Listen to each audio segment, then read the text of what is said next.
Okay, great. So we're going to be talking about the National Flood Insurance Program and talking about the importance of flood insurance. So this past weekend, I went home to visit my family, and we were sitting there eating French toast and said, "What do you got going on?" And I talked about flood insurance, and my dad, who used to sell flood insurance, didn't know much about the National Flood Insurance Program. So I asked questions and made various statements, and everything that they said was incorrect. So it kind of made me giggle to think that I have a lot of work to do as far as educating friends and family, coworkers, various stakeholders on flood insurance, the value of it, the benefits of it, and how it can be applied in participating communities. So for those of you that are on this webinar today, please forward this YouTube video when we get done to flood insurance agents so that they have a better understanding of providing flood insurance to various stakeholders in the community. I was in the city of Erin yesterday, meeting with the mayor and the floodplain administrator, and he had questions about flood insurance and wasn't able to get someone the correct information, even after consulting with the local flood insurance agent. So if you know someone, caring is sharing, so make sure that you share this webinar with them. So a lot of times when we do floodplain management presentations, we always talk about the three-legged stool. So a lot of you guys like to go to bars and restaurants. You like to sit on a stool, eat a steak, drink a beer, watch a sporting event, whatever. But the three-legged stool is just as important for the National Flood Insurance Program because there's various program areas that support the National Flood Insurance Program. So hazard identification is really important, knowing your risk as far as whether or not a parcel has special flood hazard area or floodplain on a parcel or where development is going to be occurring. And then understanding floodplain management basics. So with having Julius as our new FEMA Region 4 rep, we are going to be doing a 3-day NFIP 101 course to kind of know floodplain management basics. So whenever I go out and I meet with folks, I went to 2 different communities yesterday that have brand new floodplain administrators. And the biggest thing that I heard from each of them was, "Hey, Amy, you need to have a 101. You need to have a basics course." So the reason why we do these monthly webinars is to try to build your confidence, try to build your comfortability with floodplain management, because it's not a question of if, it's a question of when there's a flood event. How you're going to handle it from a local community perspective. And then risk determination, maps and studies. Yesterday, when I was visiting one of the communities, they did not have some of their flood insurance rate maps, or when I did a cab last week with a community, did not have the flood insurance study. So you want to make sure after this webinar, especially if you're a floodplain administrator, you have copies of your maps. Do you have a copy of your flood insurance study? If you don't have copies of those, you'll need to look at the FEMA Map Service Center website to have those maps. A lot of times when there's a new mapping study, flood insurance risk maps go to the mayor or the CEO of the community. So if you don't have a copy of those maps, ask them if they have copies. Sometimes it's in a long, dark hallway in a room with a bunch of boxes. So now is the time of doing spring cleaning. Maybe that's an encouragement to go through your local office to see where your maps are located. And then even if Julius and I come and visit us at some point in the future, you have all your floodplain management materials in one easy location that's easily retrievable. So you want to make sure that you have that. And then regulations. Regulations are your guidebook. It's kind of like your recipe book, right? If you're going to make a cake, if you're going to make a roast chicken, whatever, regulations are kind of your guiding force as far as what you can legally enforce in your community. And it's a way to be able to talk to various stakeholders that are coming in to develop in the special flood hazard area, that they understand what is expected of them, what has to be uniformly applied within an area, and kind of being your guiding force and kind of being your pillars of strength when it comes to the National Flood Insurance Program. As far as mitigation, managing the risk, I was with the city of Erin yesterday, and we were talking about mitigation grants, and they were thinking about possibly doing some property acquisition to buy out a few homes that repetitively flood. So if you are an emergency manager, if you're a floodplain administrator and you have a good relationship with your EMA director, you may want to talk to them about managing the risk. If you have a citizen that comes into your office and you're a local elected official, if you're a mayor, sometimes folks will ask questions and say, hey, are there any kind of ways that I can mitigate my flood risk?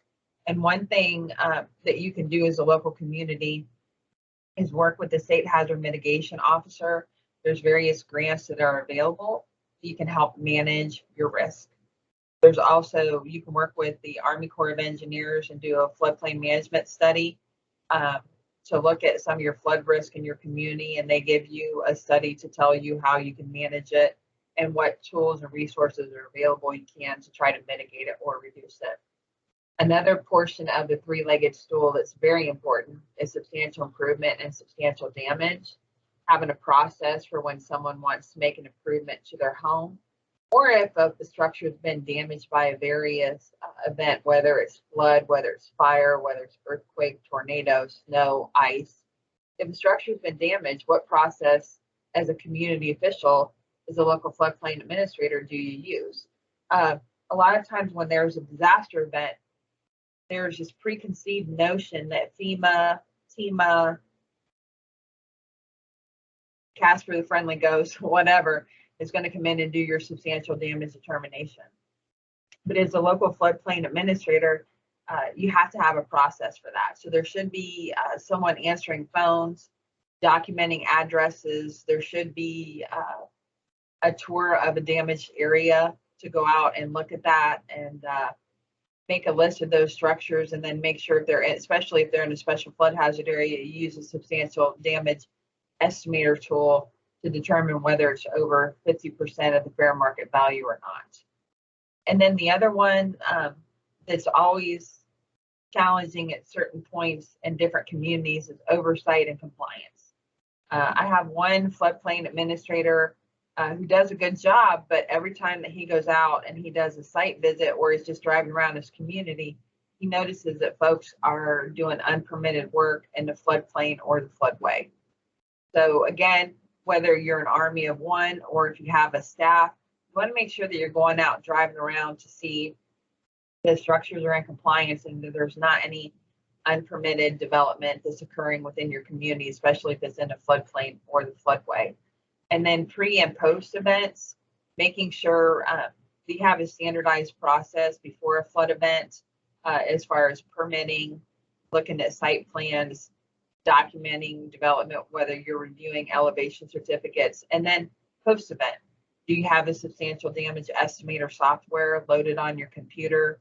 Do you have a file folder to document substantial damage determinations?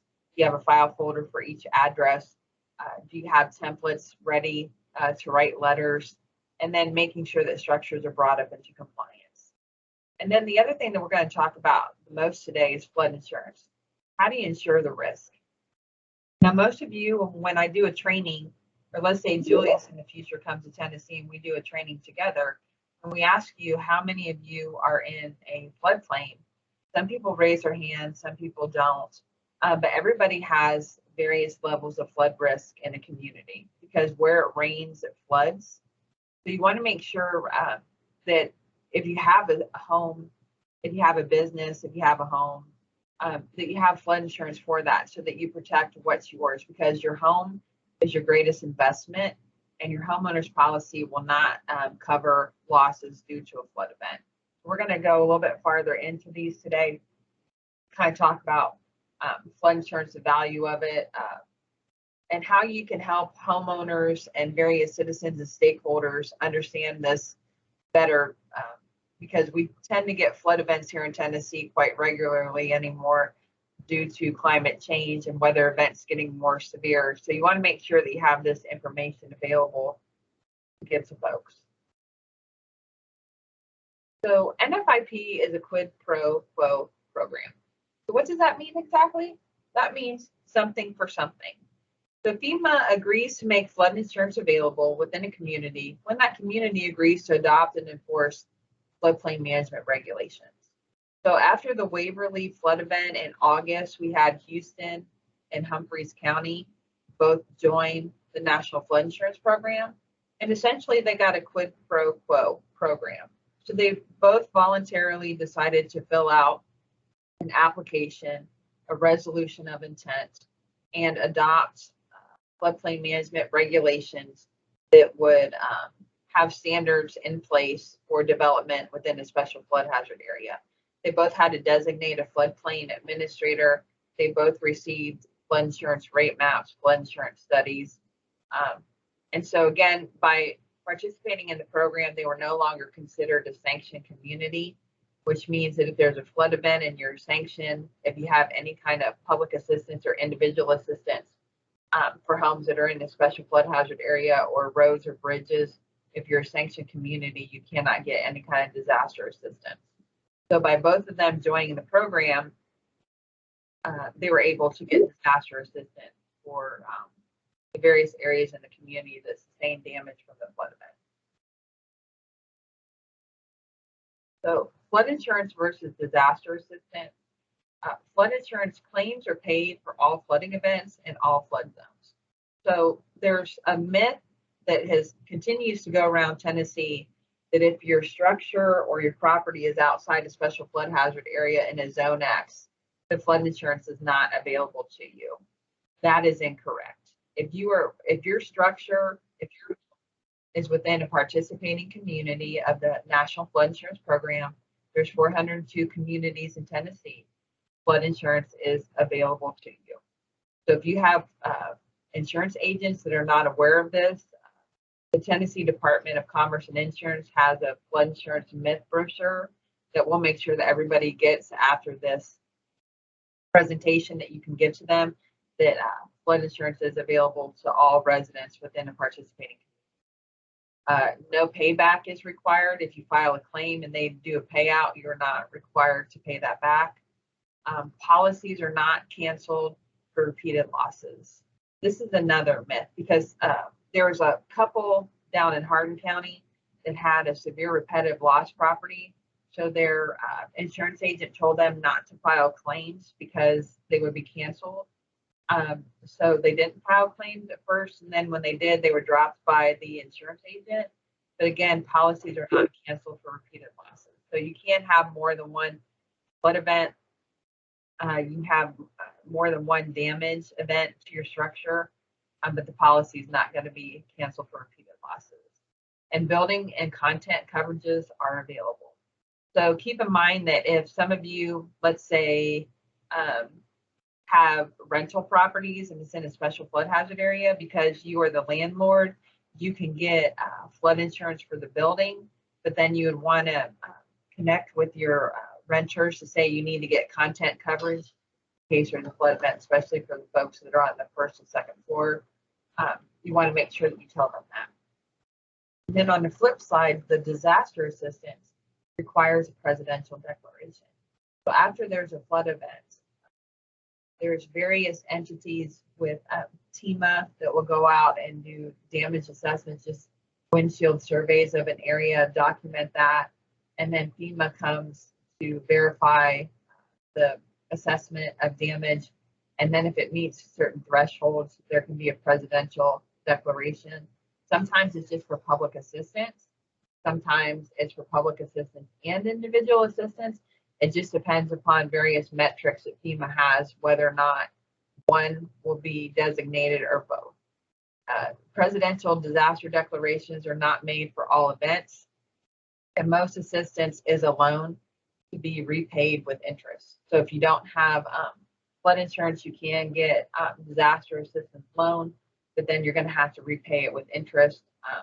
And a lot of times when someone loses their home in a flood event and they don't have flood insurance, the lender can still require mortgage payments as well as having to repay a loan. So that can be a double whammy for a lot of citizens because they don't have maybe the nest egg or the financial resources to recover quickly from a disaster. So when we look at the sequence of delivery, assistance is available to disaster survivors, and the sequence of delivery must be followed. And that ensures that they receive all the assistance to which they are legally entitled. So a lot of times after a disaster event, there's 1-800 numbers that folks can call to get assistance. So the first one is emergency assistance, and those are typically from voluntary agencies. We have here at FEMA, we have Sue Ellen Hernandez, CC, who helps with unmet needs to get voluntary agencies together, especially to give, especially after the Waverly flood, there was volunteer agencies that would drive around every day and give people hot meals. They would give them water. A lot of voluntary agencies will come in to try to help survivors after an event, just to meet their basic needs. So you have emergency assistance, you have insurance. If you have flood insurance, you can file a claim. There's housing assistance. Sometimes after an event, when there's individual assistance, FEMA will give money to folks for housing assistance for 60 days or 90 days after a disaster. And then there's other needs assistance, which is not income based. You can have a small business administration loan, especially for those folks that don't have flood insurance to try to rebuild their homes. And then there's other needs assistance, which can be income based, and then unmet needs. So a lot of times, especially if you're a floodplain administrator, you may want to get a better understanding of some of the voluntary agencies that can help after a disaster event. A lot of times people think about, let's say, the Red Cross, or sometimes there's a Mennonite relief agency, and there's others in local communities, but just understanding who those agencies are, what they do. And then when you're trying to triage various needs, or when people come up to you and say, I'm struggling with A, B, and C, that you can direct those folks to the right agency is really important.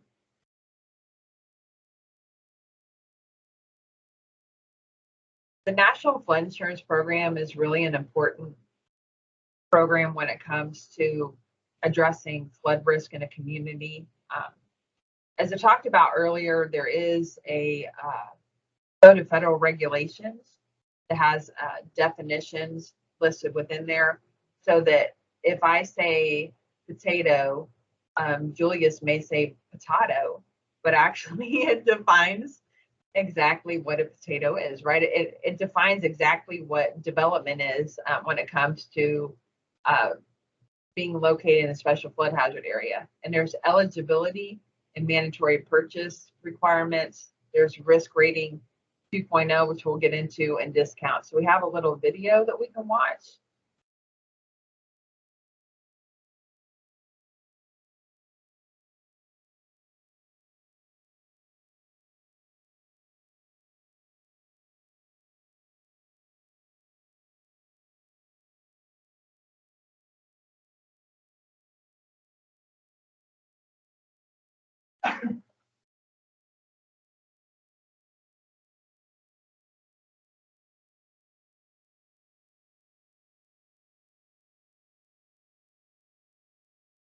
If you could make it full screen for everyone to see.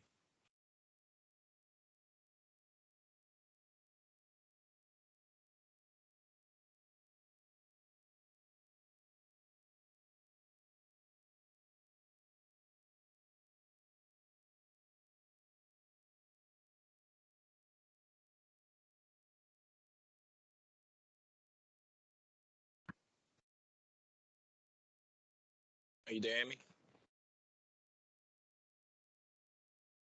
Hold on just a sec. We're gonna try to get this so we can hear. Hang on. Okay.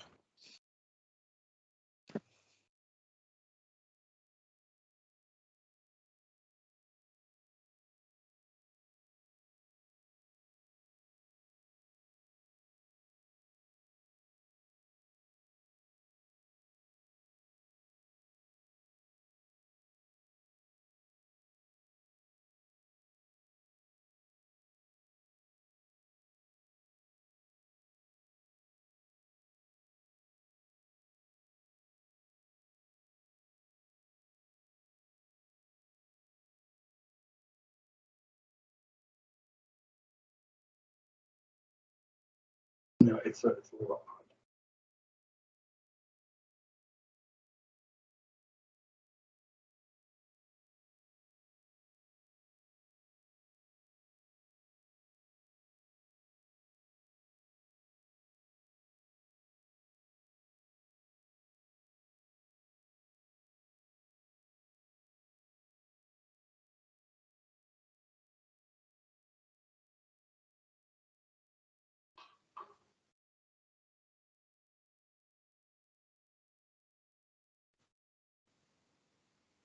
There we go.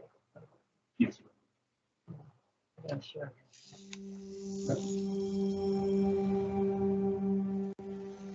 It's a very dramatic moment when water begins to enter your house. Certainly something I'll never forget. It rose over a 3-day period to be 32 inches high. It stayed like that for approximately 5 or 6 days. We were taking a boat into the house and checking the water level and measuring it. Flooding can happen anywhere, and in Houston in 2017, it didn't just happen in high-risk areas, it happened in a lot of lower-risk areas too. Harvey reinforced a very key statistic. Oftentimes, the homes that flood during these rain events are outside of the 100-year floodplain. So you are not safe and not immune to flooding if you're not in a 100-year or 500-year floodplain. Many of my neighbors that were outside the 500-year floodplain did not quite understand their risk of flooding. When it came time to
So it looks like we just lost Amy. She got her team's drop. Hang on just a sec. Sorry, everybody, for the technical difficulties.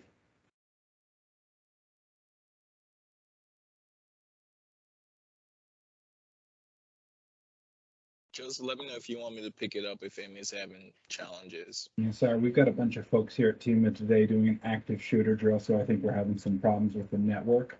All We're right. going to try to get Amy back on here in just a moment.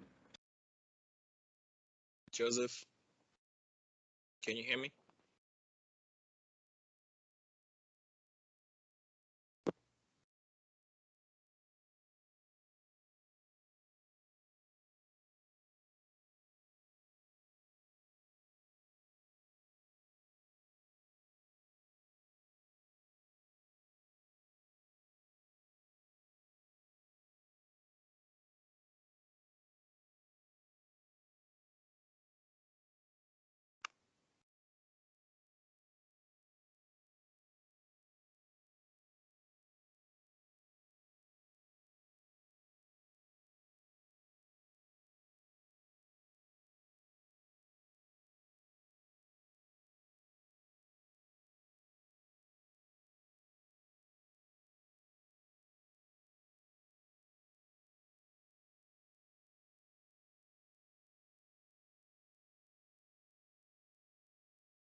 Good morning, everyone. Can everyone see my screen?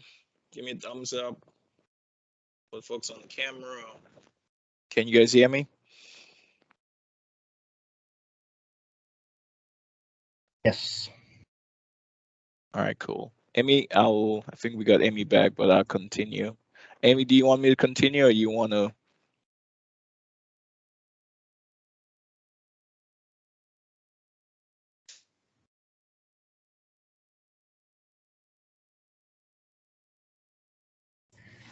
We only got 20 seconds to go on the video, so we might as well skip that.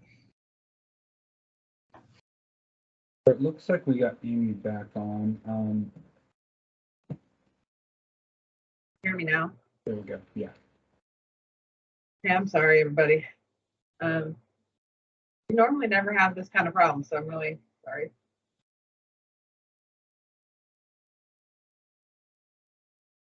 No worries, Amy. I had your back if you needed me to continue. Hear that?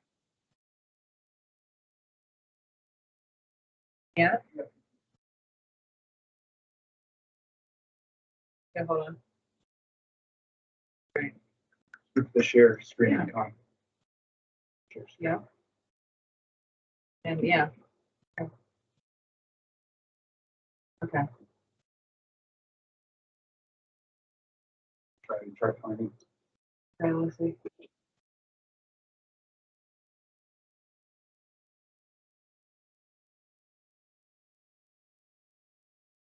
Back there.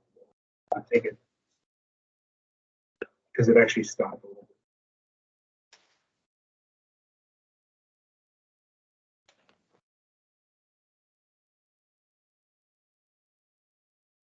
All right. I'm just going to share your entire.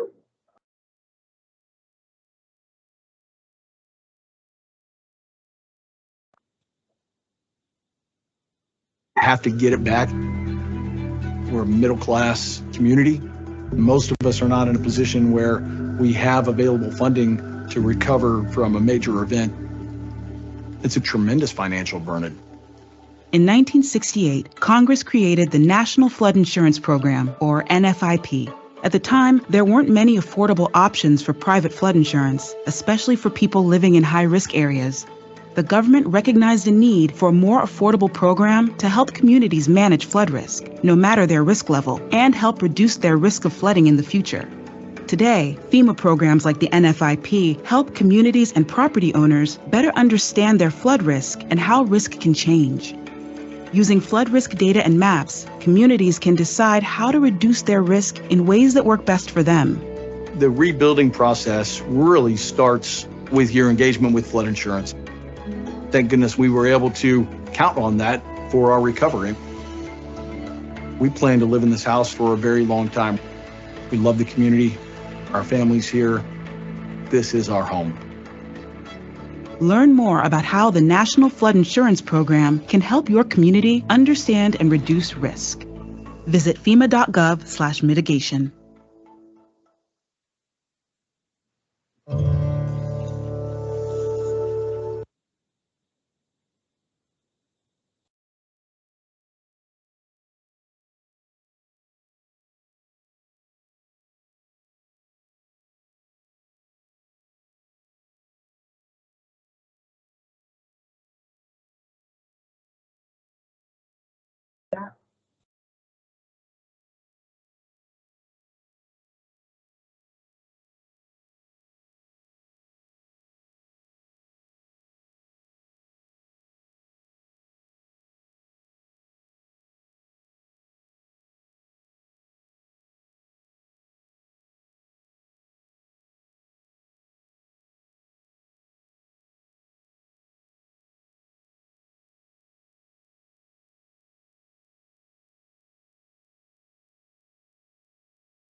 Okay.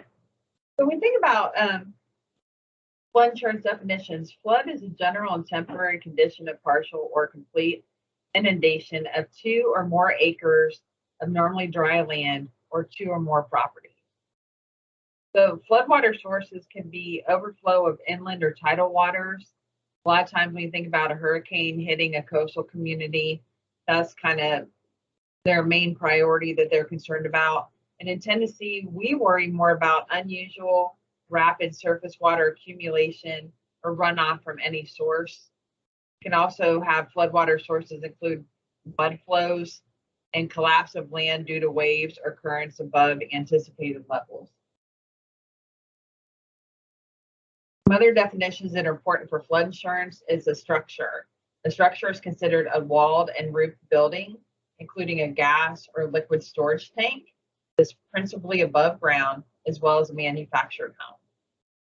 So some general description here, more detail. It can be 2 or more outside rigid walls, a fully secured roof, affixed to a permanent site. It can include a manufactured home and travel trailers that are built on a permanent chassis affixed to a permanent foundation. So, you know, sometimes when you go along the Tennessee River, you can see where a travel trailer has been affixed to a permanent chassis. And let's say they have a deck on the back and they're living there 24/7, but it does not include RVs or storage tanks. So replacement cost value and actual cash value. Replacement cost value is a cost to replace property within the same kind of material and construction without deduction or depreciation. Actual cost value, replacement cost value at the time of the loss, less the value of its physical depreciation. So that's important when you're thinking about having a home and even flood insurance, those 2 items. So definitions, pre-firm versus post-firm. Pre-firm is considered built before the initial flood insurance rate map or on or before December 31st, 1974. And post-firm is considered on or after the initial firm or after December 31st, 1974, whichever is later. So it's kind of like having a birthday, right? Pre-firm is kind of before you were born or before a community decided to participate in the National Flood Insurance Program. So you didn't have the flood insurance rate maps that you were using. You didn't have regulations that you were enforcing.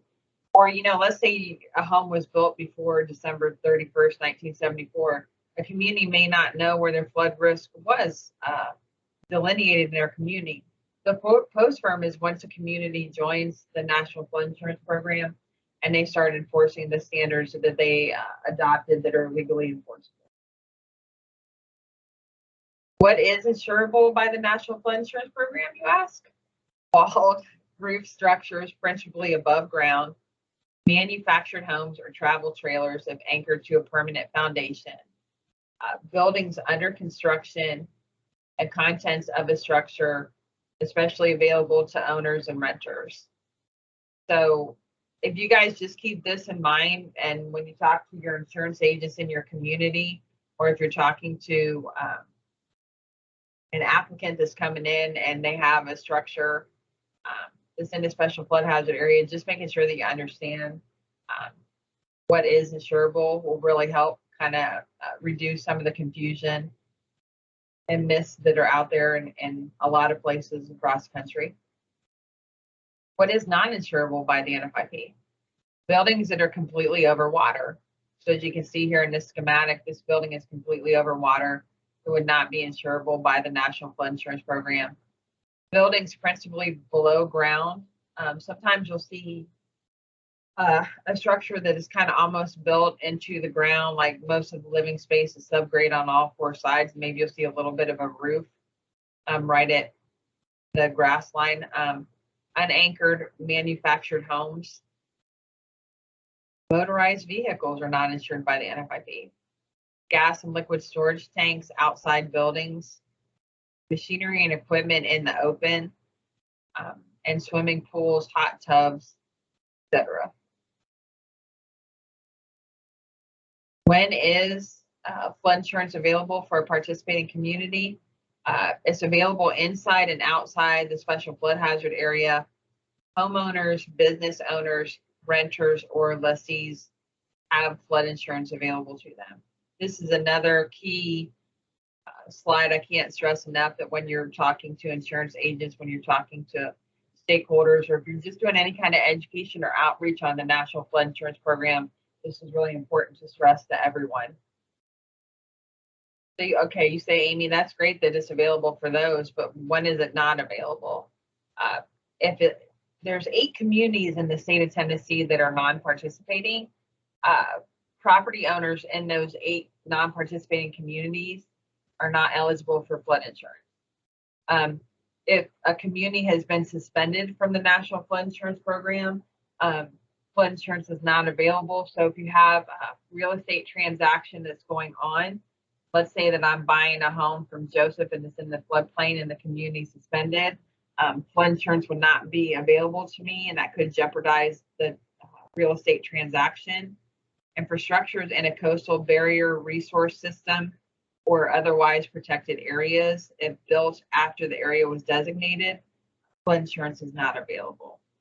And that goes more in line with coastal states, so we don't have to worry about that here in Tennessee. When is it mandatory? It's mandatory for property owners that have structures that are in the special flood hazard area and high-risk flood zones, beginning with a Zone A, or if it's in a coastal state in Zone B. So you can have government-backed mortgages, you can have FHA, VA loans, mortgages from federally regulated lenders, and certain federal grants and disaster assistance.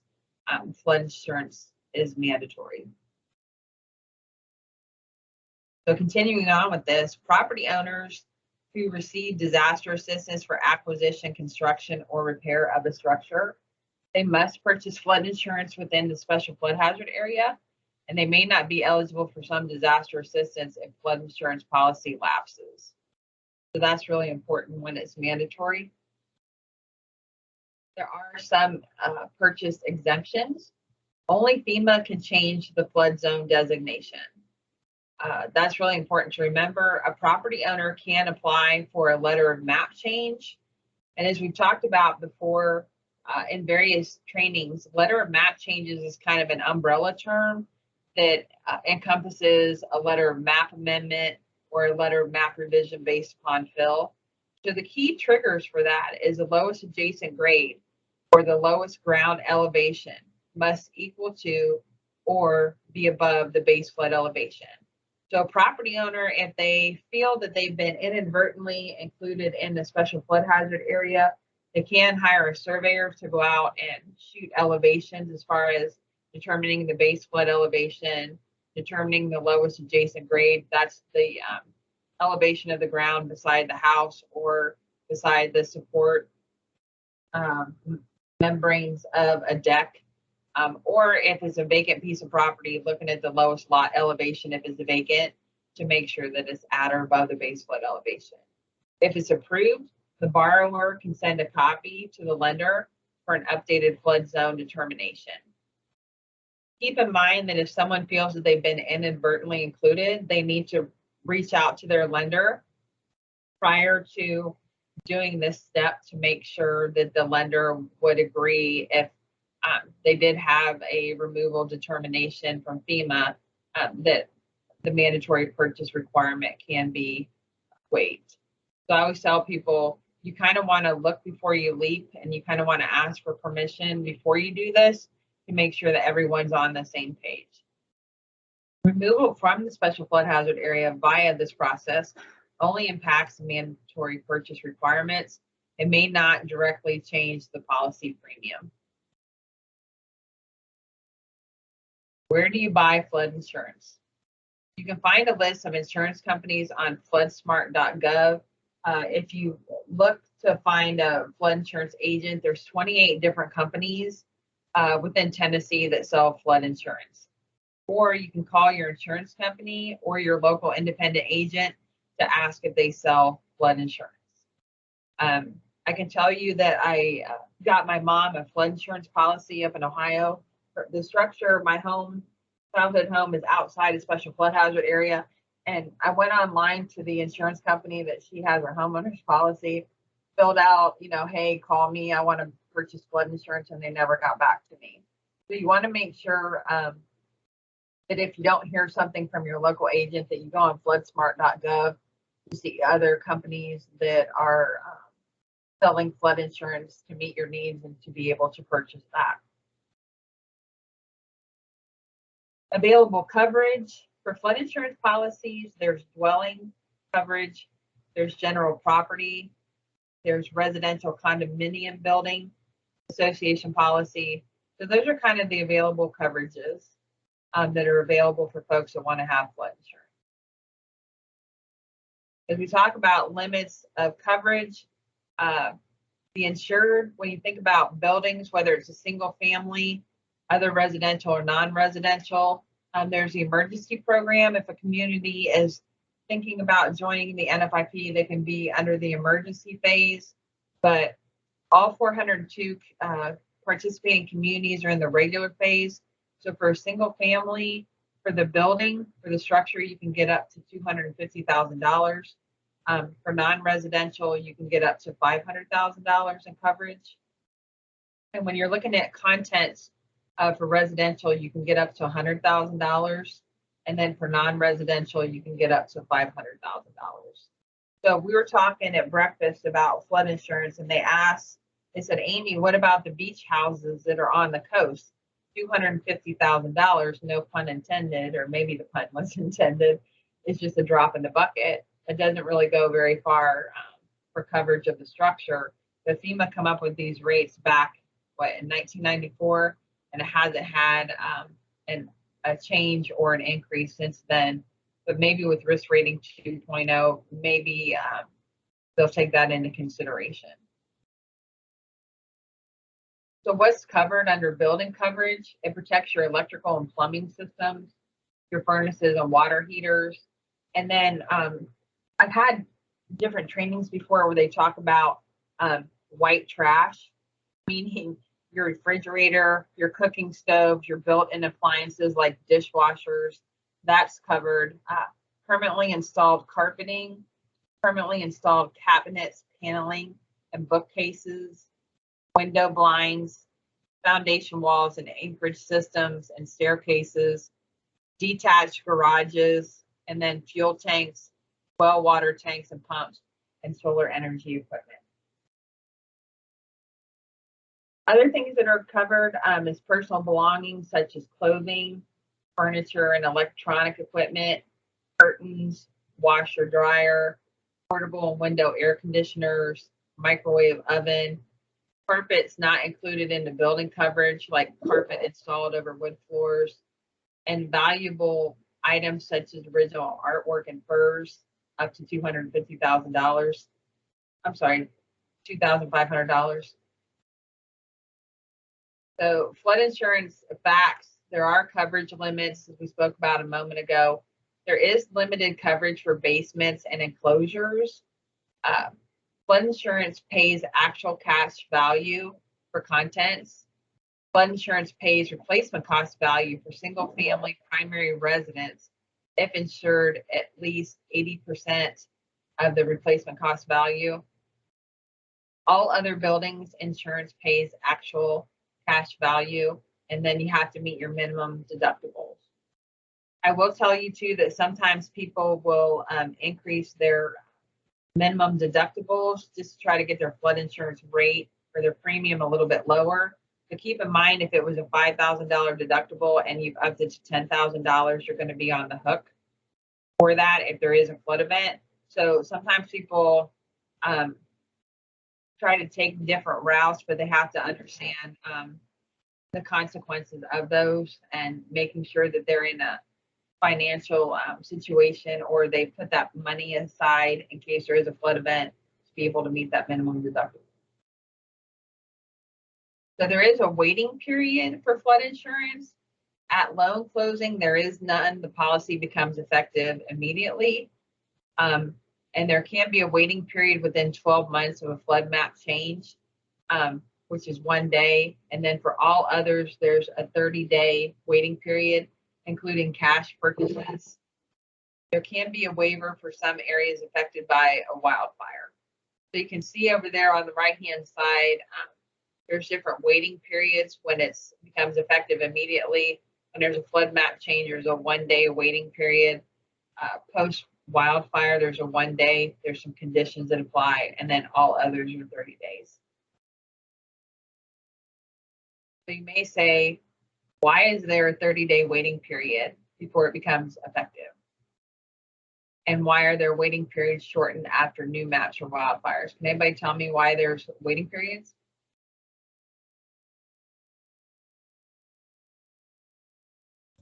So you don't go out and buy flood insurance the day before you know the big rain's coming. Right. Because after the Mississippi flooding back in 1993, there was farmers that could see the river gauges and could tell how much flooding was coming. They would go buy it the day before. There'd be a flood event the next day, and then they'd file a claim. So that's why they decided when they did some insurance reform, having a 30-day waiting period. So policy term and expiration. Flood insurance policies has a policy term of 1 year. So typically people get their bill for their flood insurance premium, and that once they pay it, the policy term is good for 1 year. All policies expire at 12:01 a.m. on the last day of the effective term, but you remain covered for 30 days after the expiration. Claims for losses that occur in this grace period will be honored, provided that the full renewal premium is paid by the end of that 30-day grace period. Then letting your policy lapse could cause you to lose any discounted rates that you've been receiving, and you may not be in compliance with the terms of your mortgage agreement. So I think this is going to become more of an issue in the future with the rising costs of everything and people getting pinched. Some people may try to lapse their flood insurance policy, but then they're going to have problems with their mortgage agreement over that. Okay, so now we have another video, so hopefully this will work.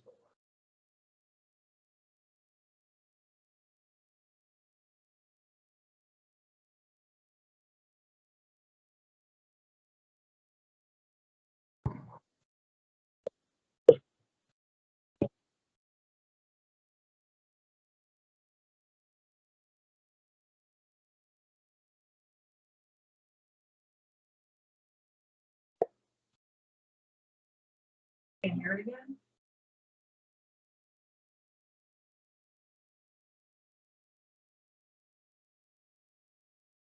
Yeah, go to share. Click computer center and then click the screen. So the one to the right there. There you go. Flooding. It's the most common and most expensive natural disaster in the United States. And flood risk varies no matter where you live. FEMA has spent decades investing in high-quality mapping data to help inform flood risk and set flood insurance rates. Today, we're leveraging that data along with cutting-edge technology to get a better understanding of your property's unique flood risk and how that risk can be reflected in the cost of your insurance. FEMA will consider your home's distance to a flooding source, the types and frequency of flooding, and property characteristics such as the cost to rebuild. With more data going into assessing your flood risk, you'll have a more complete picture of what goes into the cost of your flood insurance. We're making flood insurance fairer and easier to understand to help you protect the life you've built. Learn more about this effort and the benefits of flood insurance by visiting FEMA.gov/NFIP transformation.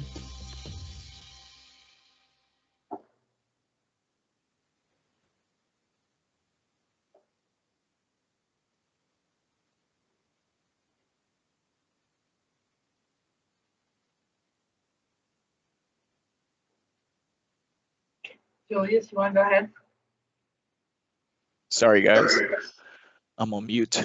Yeah, awesome job, Amy. Thank you for getting us up to the point of Risk Rating 2.0. So the video that Amy just showed for you guys is for the first time since the 1970s. FEMA is going to be changing how we rate NFIP policies going forward. So you probably heard over the news or media notifications, whether in the newspaper or social media, but NFIP transformation. So what this transformation is called Risk Rating 2.0.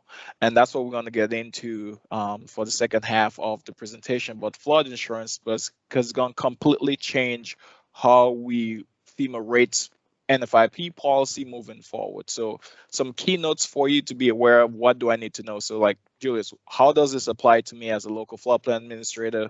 How does this apply to me if a lender comes and asks me questions, or realtor or property owner? How can I help them get a better understanding of how Risk Rating 2.0 is going to impact them? So throughout this next couple slides, there's going to be some highlights. It's called What Do I Need to Know? Just for you to have a good understanding of just how does Risk Rating 2.0 affect me, depending on who the stakeholder is. So as a floodplain administrator, you're still gonna have to use the flood insurance rate maps to continue when you're dealing with compliance. So for Risk Rating 2.0, the flood zones, whether you're in an A zone, AE zone, or V zone, if you have coastal states and communities, you're no longer gonna be using the maps to determine the flood insurance policy, but you're still gonna need the maps, your flood insurance rate maps, as a local floodplain administrator, to make sure that buildings are built in compliance. And it's also going to be required for that mandatory purchase requirement if a property is located in the special flood hazard area.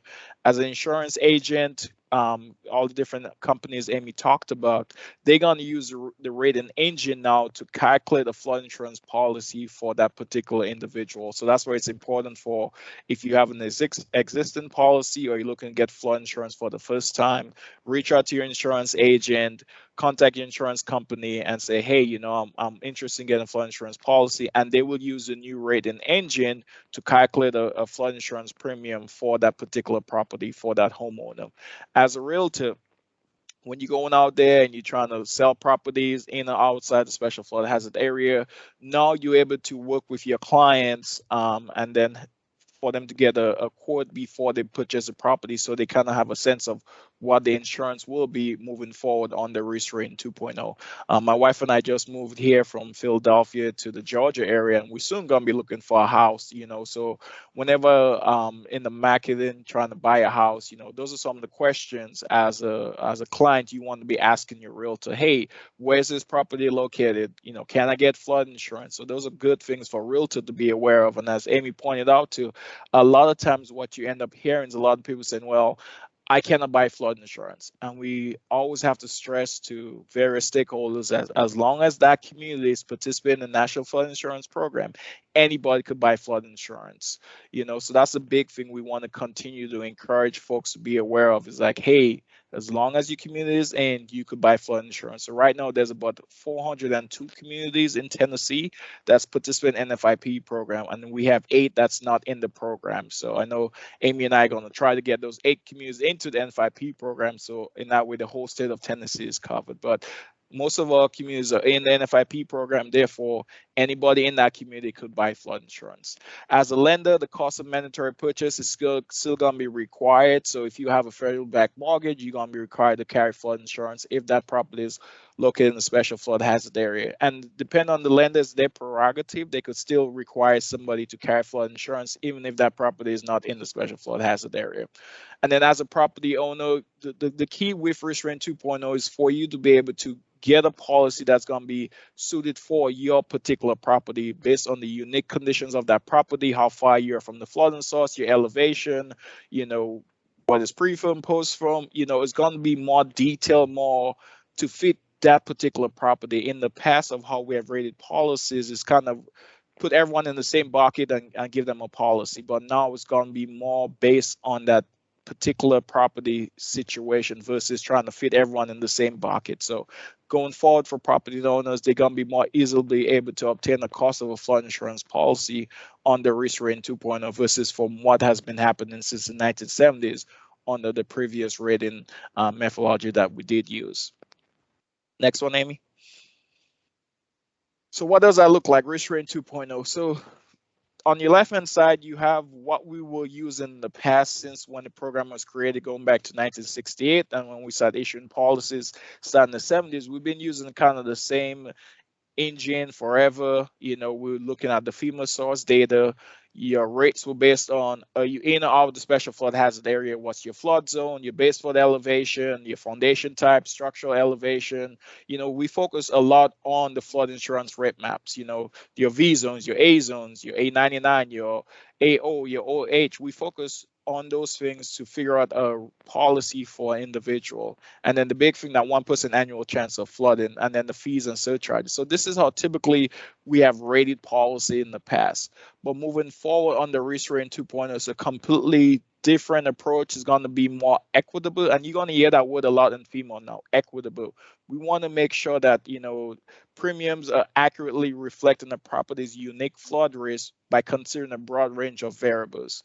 So we're going to use FEMA source data. We also going to use the private sector data. We're going to use different modeling based on where the property is located, coastal versus riverine versus creek, you know, tsunamis, depending on where you're at, whether you're on the West Coast, you got California, Oregon, Washington versus down in the South, you got Florida, you know, so different places, and Tennessee don't have no coastal areas, you know, so looking at all those different factors for us to figure out, okay, how are we going to come up with a methodology that's going to work, that's going to be based on that unique characteristics of that property. So we also got additional data sources from other federal agencies. We work with the Army Corps, especially for homes that's located behind the certified accredited levy system.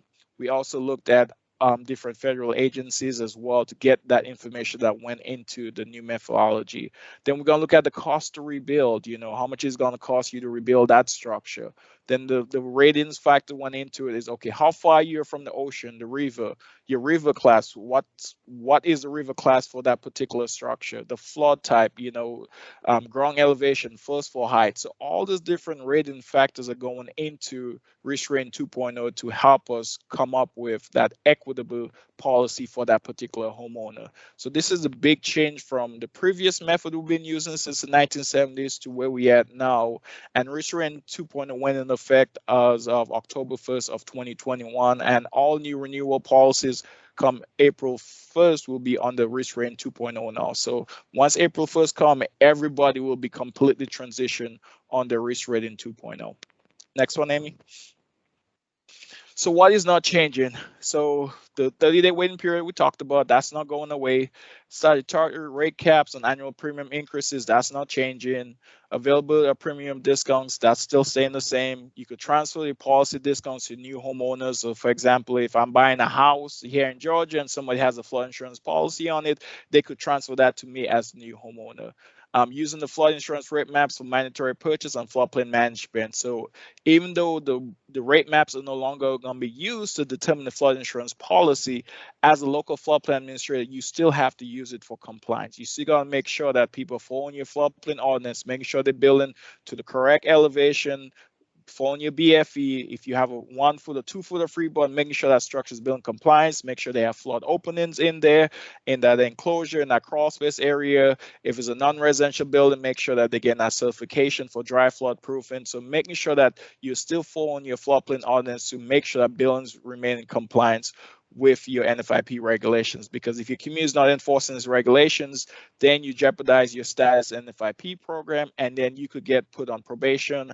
And the worst case scenario is you get suspended from the NFIP program, and all the benefits of being NFIP program, flood insurance, disaster assistance, all that stuff goes away if a community is suspended from the NFIP program. So my job, Amy's job, is to make sure that our communities in Tennessee remain in good standing in the NFIP program. So when we come out there and do community assistance contacts or community assistance visit, we walking through you guys, making sure your ordinance is up to date, making sure that you're issuing permits, making sure that you documenting all these things, because we want to make sure that your community remains in good standing so that everyone in that community could get flood insurance.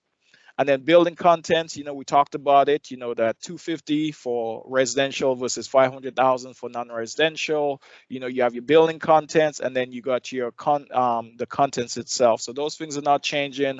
Increase of cost of compliance. So this is built into your flood insurance policy, where you have up to $30,000 to mitigate that structure. You could elevate it, you could dry flood proof it for non-residential buildings, you could demolish or relocate it. So within, for example, if you have a policy up to the max for the building of 250, within that 250 you have $30,000 to use it for ICC. You cannot go above the 250, so it's not 250 plus 30,000. It's 30,000 within that 250. So, for example, if your home got damaged and you got a claim payout of $200,000, you still have $30,000 within that 250 to use some of that funds to mitigate your structure using the FRED acronym. And the availability of premium discounts for community rating systems. So right now we have about 13 communities in Tennessee that's part of the CRS program. So going forward, that discount is not going away. What's changing, which is going to be on the next slide, is that now that CRS discount is going to apply to everybody within that CRS community. So it's no longer going to be, well, you in the special flood hazard area, so you're going to get a different discount in CRS versus you outside the special flood hazard area, you only going to get this certain amount of discount. Going forward on this Risk Rating 2.0, every property in that community that's in CRS will get the same discount, regardless if either you in or out of the special flood hazard area. So CRS is not going away. Next one, Amy. So what is changing? So we talked about all the things that's going to be changing on the Risk Rating 2.0. Now we're going to look at what is changing on the Risk Rating 2.0. So we're going to have a new rating methodology, that rating engine. We're going to look at simplifying the quote process, so no longer making it so complicated. We want to simplify that the lender, realtor, property owner could understand the flood insurance policy for property owner. Elevation certificates is no longer going to be required to rate a policy. So ECs is still going to be required for compliances. And also for CRS communities, you gotta make sure you have all your ECs in line. But ECs are no longer gonna be needed for flood insurance policy. You could submit it one, and FEMA will take a look at it, and whichever one gives you the best premium, then that one's gonna apply to your policy. But it's gonna be optional for property owners when it comes to submitting an elevation certificate. You're going to get mitigation credits and discounts. So having flood openings, where's your elevation of your mechanicals, if it's dry flood proof, all this stuff, whether it's elevated on posts, piers, or pilings, that's going to give you a discount on the Risk Rating 2.0. And then, as I mentioned, we're going to be expanding the CRS discount, where now it's going to be applied to all policies within the community. And FEMA is also going to be reflecting prior claims for all properties on the Risk Rating 2.0. So this is kind of giving you kind of a summary of what's changing. Last month, Amy and I talked about Risk Rating 2.0. So I'm not going to go so much into it because it's a lot, but I'm just going to give you guys the main stuff for you to be aware of on the Risk Rating 2.0 and how is it changing. Next one, Amy.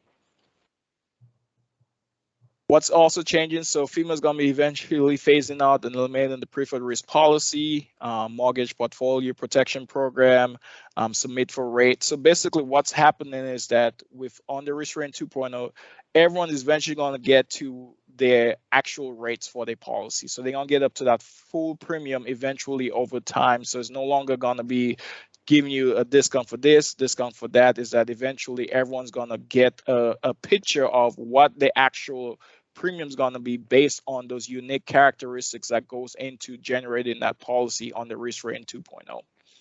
Next one, Amy. So the end goal, so typically under the old legacy system, you could have policy exceeding $45,000 a year. On the Risk Rating 2.0, it's gonna be the maximum will not exceed $12,125 per year for single family residential structure. So that's the maximum it could be in a given year for policy premium, versus under the old system, you could be paying excess of $45,000 per year. So because of everything that's going into creating Risk Rating 2.0 and the rating engine, based on the data and analysis, this is what FEMA is saying, that the policy premium will not exceed $12,125 per year for a single family residential structure. So that's a big change from the previous legacy system. Next one. All right, so that's what I told you for all the, I'm gonna give you guys what you need to know. So for floodplain managers, what do you need to know? So all my local floodplain administrators on the webinar today, CRS discount will be rolled out to all areas participating communities. So that's a big one. That's a big change from how CRS was treated in the past under the old legacy system. Insurance agents, so this is a little bit of older information, but starting last year of August 1st, they could start rating policies using the new risk rating 2.0 for policy that's going to affect October 1st, 2021. So risk rating went into effect October 1st, 2021 of last year. Then everyone who's going to go for a new renewal is going to be April 1st. That's when they're going to be applied the rating engine on the risk rating 2.0. As a realtor, you know, a seller may still transfer the title of the insurance policy to a buyer. So in that way, if I'm buying a house and that house already has flood insurance on it and they're already getting discounts, then I could get those discounts as a new owner of that structure. So that's a really good one. So instead of you trying to get a new policy, you know, you may not get those discounts. Somebody has it existing, they'll be able to get those policies by you transferring it from the previous owner to the new homeowner of that house. And then property owners, for what they need to be aware of is that all existing policies that's set for renewal on April 1st, 2022. So if you had a policy that we talk about, so it's for 12 months, and now your policy is up for renewal come April 1st, you're going to be rated on the risk rating 2.0. So effectively, April 1st, everyone should be now know their full risk rating on the risk rating 2.0 come April 1st, because October 1st was all for new policies. April 1st was for all renewal policies. Next one, Amy. So what goes into risk rating 2.0 methodology? So we got FEMA source data plus additional data sources, the cost to rebuild, replacement cost value, the rating variables. So we're going to look at the distance to the flood and source, the stream order, the flood type, ground elevation, first floor height, construction type, foundation type, the number of floors, and then the broad range of flooding frequency. So all this stuff goes into the rating engine.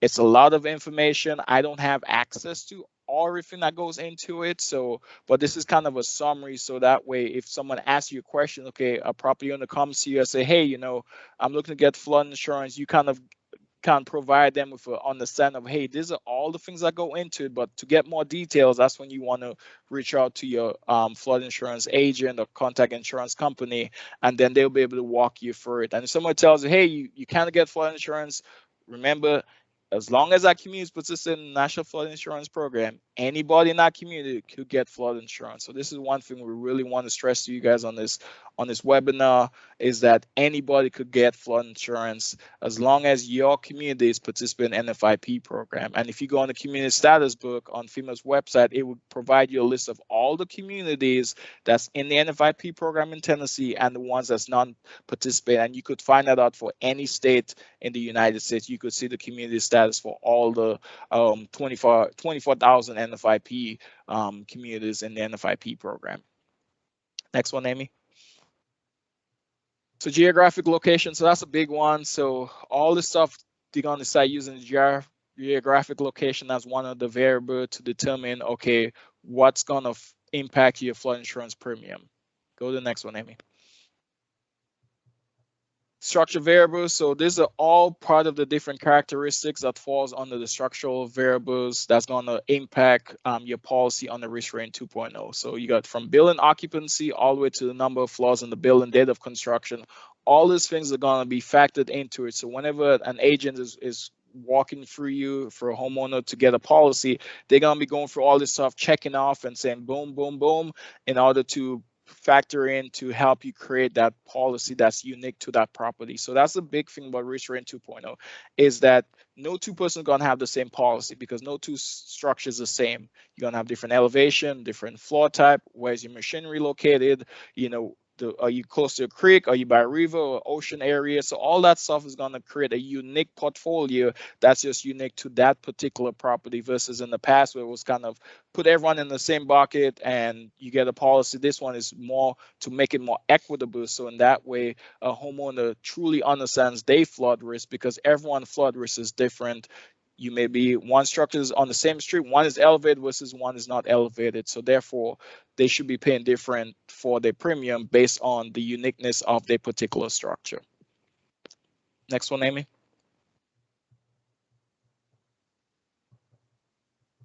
So this is kind of giving you different ideas. So this is basically straight from the elevation certificate. So I have to give you the different foundation types as your slab on grade versus elevated without enclosure. You have a structure with a basement, you know, all four sides is below grade. Elevated on the enclosure with post piers or pilings. You have a crawl space that's elevated. You may have flood openings in there, or it's elevated with enclosure on solid foundation walls. So depending on the foundation type, that's going to affect your premium as well. Next one, Amy. On other variables, so the floor unit, total number of units in the building. So we're looking at, you know, residential versus non-residential building. Is it your primary residence or is it your secondary residence? Flood proofing. So remember, for flood proofing, when we talk about wet flood proofing, that's to allow for the automatic entry and exit of flood water. So making sure that you have proper flood openings. If you have certified floodplain openings, engineered openings, you got to have that certification that goes with it. Or if you have non-engineered openings, and also dry flood proofing, you got to have that certification from that engineer saying that it is designed correctly to prevent water from entering that structure. So dry flood proofing only applies to a non-residential building. So for commercial properties or businesses, not for residential buildings. Next one, Amy.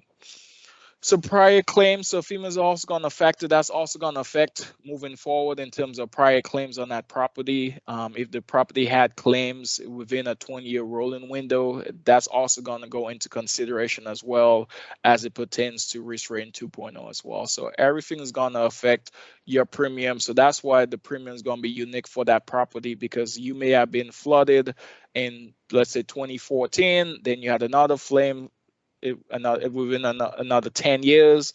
FEMA is going to look at all that stuff as well to kind of help to figure out how is the prior claim history is going to affect your premium moving forward. And then has the structure been mitigated too? That's a big one, is that if you, for example, your structure being flooded, community went out there, do substantial damage assessment, determine that building substantially damaged where the cost of repairing exceeds more than 50% of its pre-market value, and that property owner got that building elevated using ICC money, or they got an elevation grant from FEMA through the state to elevate that building. Well, now that structure is brought into compliance now because it's been elevated, it's been mitigated. So then that kind of resets your claim history as well. So that's why it's so important when you have to go out there and do substantial damage and assess those buildings, especially after flooding events, because now you could help that property owner through mitigation, you know, the ICC if they have a flood insurance premium, or through HMGP, which is hazard mitigation grant program after presidential disaster declaration, or you have BRIC now, or you have flood mitigation assistance, all these different grants that you work with through the county, through the state to get funding. So if you could mitigate properties, whether buying them out or elevating them to bring that structure into compliance, that will help with risk rating 2.0, especially if that structure has been mitigated and brought into compliance and has been elevated properly. So all this stuff will affect you. So that's why I said being a local floodplain administrator, going out there and doing substantial damage is such a big deal, not just for flooding event, but just all events in period, whether it's an earthquake or a tornado. You have to go out there and assess that building to determine is it substantial damage or not. And especially for flooding events, you definitely want to go out there and assess those buildings. Next one, Amy. And where can you get discounts on the risk rating 2.0? So having flood openings in your enclosure, crawl space, elevation of your machinery and equipment. So you definitely want that above your first floor elevation. And then for dry flood proofing is the only one that we did not include on here, but you get a discount for dry flood proofing of non-residential buildings. So you can get discounts on the risk rating 2.0 for openings, elevation, and then dry flood proofing. Next one, Amy. So where do you get that discount? In order to be eligible for the discount for machinery and equipment, so I know it's kind of small, so it's kind of hard to see, but basically it all depends on where your machinery is located. So it has to be above the first floor elevation in order for it to be in order for you to get that discount. So if you could see for the slab on grade, you know, it has to be above, in like up in the joists of the ceiling to get credit for it. If you have elevated on an enclosure, kind of shows you where it has to be located in order for you to get the discount. So if you have that type of foundation and that type of structure, in order for you to get the credit for the machinery and equipment, it has to be located at that particular location within that structure in order for that homeowner to get that discount. Next one. Mitigation for prior claims reset. So this is what I kind of referred to earlier on, is that if you bring that structure into compliance, you elevate above the base flood elevation, at least 2 feet above the BFE, you get to reset the prior claims reset for that structure. So this kind of tells you if you are building a special flood hazard area, must have the lowest floor elevation at least 2 feet above the BFE. So for unnamed zones A or V, the lowest floor elevation, you have to be BFE plus 2 feet or higher based on available data, or the highest adjacent grade plus 2 feet above that. For A zones, AO, or outside the special flood hazard area, the lowest floor must be the HAG plus 3 feet, and then a HAG plus 2 feet for zone X. So this is what's going to apply to for all foundational types in order for you to reset your prior claims history. So basically, it's encouraging you to bring that structure into compliance and to elevate above the base flood elevation. So in that way, you kind of reset your prior claims history. Next one, Amy. Statutory discounts. So those are discounts, newly mapped. So if you've first been mapped into the special flood hazard area from outside the special flood hazard area. So if you're moving from a zone X into zone A or AE, you're going to be able to get that discount. Pre-firm, that's your primary residence, has never been designated on the severe repetitive loss list, then you get that pre-firm discount or other statutory discounts. So zone A99 or A99. So A99 is basically, structures behind the protective levee system.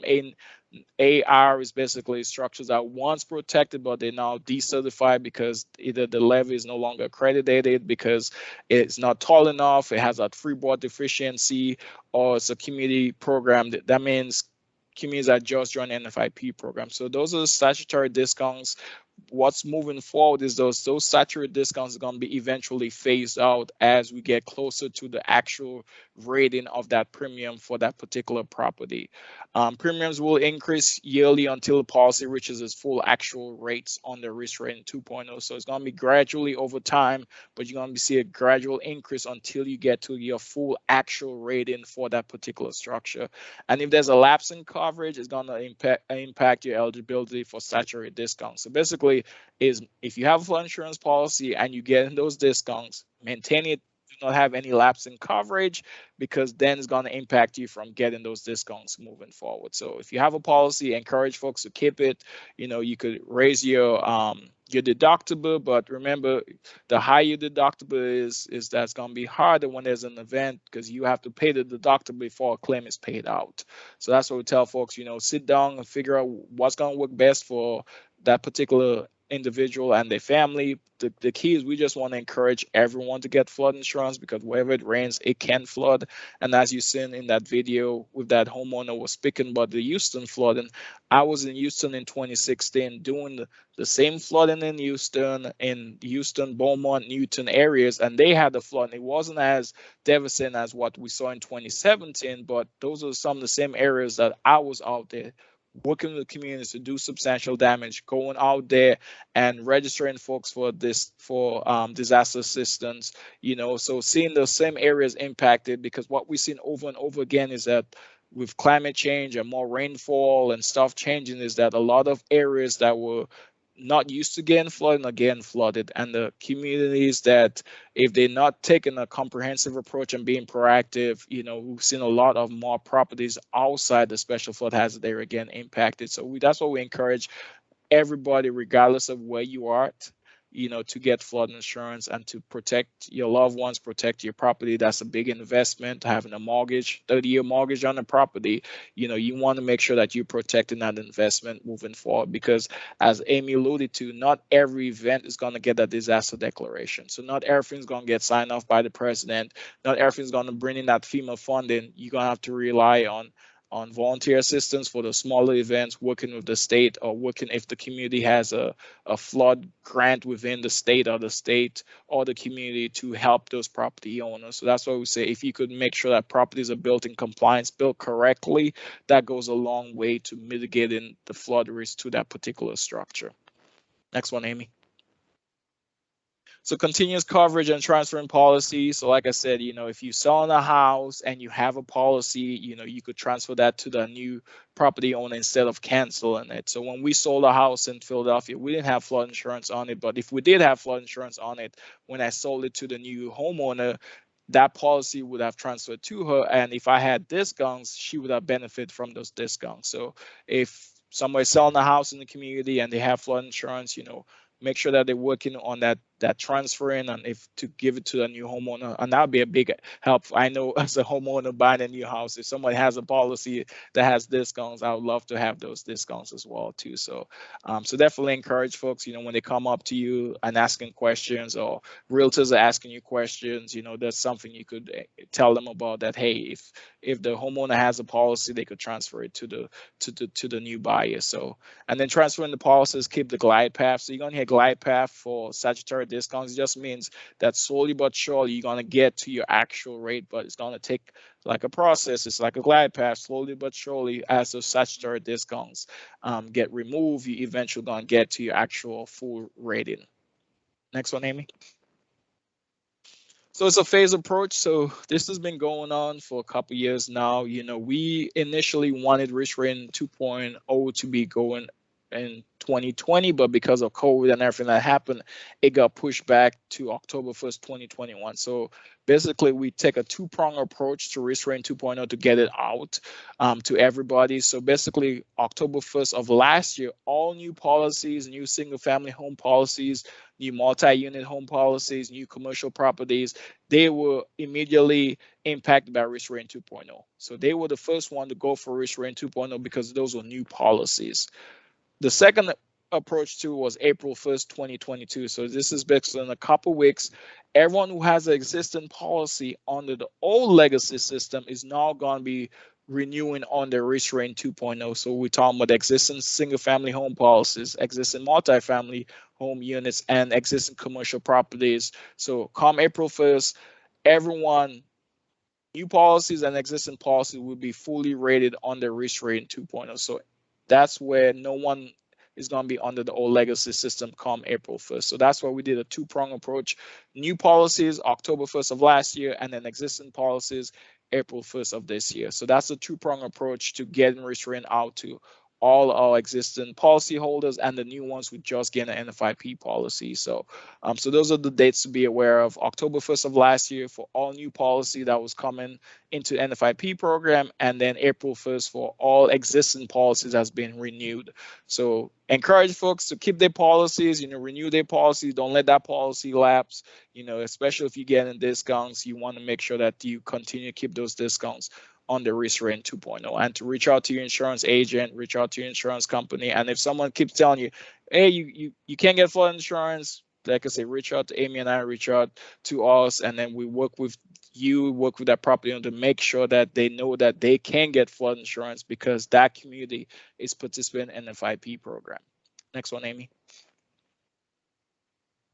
So what do I need to know? So insurance agents, so risk rating 2.0 will come for rating engine for use in providing flood insurance rate quotes for your clients. So basically, insurance agents, they already had trainings on risk rating 2.0. FEMA has been doing webinars and trainings for insurance agents for the last year and a half now. I've attended some of those webinars. Realtors, we definitely want, Amy brought it up, we want to make sure our realtors are aware of flood insurance. We want to make sure they're aware of risk rating 2.0, how that's going to affect, especially in the buying market now with so many people trying to buy property. There's a huge demand but limited supply, but realtors are also a key player when it comes to making sure that people know that they could get flood insurance and make sure that that structure is built in compliance, because you could live in a special flood hazard area. I think sometimes we're going to have to take away that bad taste of just because the property is in a special flood hazard area, it doesn't mean that it's a bad property. That property could be built in compliance, proper elevations with flood openings, and get a good rating because of the unique characteristics of that property. So As a realtor, prospective buyer can obtain flood insurance quote to assist with their overall financial considerations to determine their ownership costs before they even buy that property. The lender, the cost of mandatory purchase flood insurance policy will still gonna be required, but now it's going to be even in the early underwriting process. Now you be able to know if that policy is going to get a flood insurance policy because it's located in a special flood hazard area. And as a property owner, you could more easily obtain the cost of flood insurance policy moving forward. Now, I know it's been complicated in the past and a lot of people complain about it, but this process is intended to make it more user-friendly and more easily for someone to understand, okay, this is why my policy premium is that, based on these different factors that's just unique to my particular property. Next one, Amy. So the takeaway from Risk Rating 2.0, so the overall benefits for you guys to be aware of as you work with, informing your stakeholders, whether that's your elected officials, your property owners who come into your office for permitting, is it creates an individualized picture of a property's risk. So it's no longer treating everybody the same, but treating every property as its own unique entity, because wherever it rents, it can flood. So we definitely want that property, based on its unique characteristics, to have a policy that reflects that particular property. It provides rates that's easier to understand for agents and policyholders. We want somebody to read their policy and kind of understand, okay, this is what is being covered under my policy. This is how my premium was calculated. It reflects more types of flood risk in the rates, because in the past we kind of rated everything kind of the same. So this is more to take more different factors into consideration when we come up with the policy and the ratings for that individual property. And it uses the latest actuarial practices to set risk-based rates. So basically using different models from the private sector and FEMA data, different data sources to come up with a unique flood risk for that particular property. And then the last one, reduces the complexity for agents to generate the quote. So this is something we have heard in the past from, insurance agents. It's just too complicated, and a lot of them may not wanted to write flood insurance policy in the past because it was too complicated. Risk Rating 2.0 is intended to simplify that process to generate a quote that's easily able for them to explain to a homeowner, hey, this is what goes into your policy, this is what's covered, this is not what's covered, and this is why you're paying that amount per year for your flood insurance policy. Next one, Amy. Amy, All right. I'll take a break.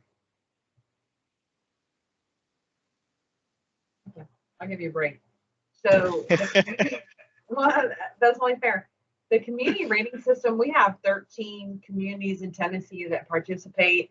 It is a voluntary program that provides insurance premium discounts for community activities. Essentially, it's going above and beyond the minimum requirements of the National Flood Insurance Program, and even above and beyond the statewide model regulations that we have.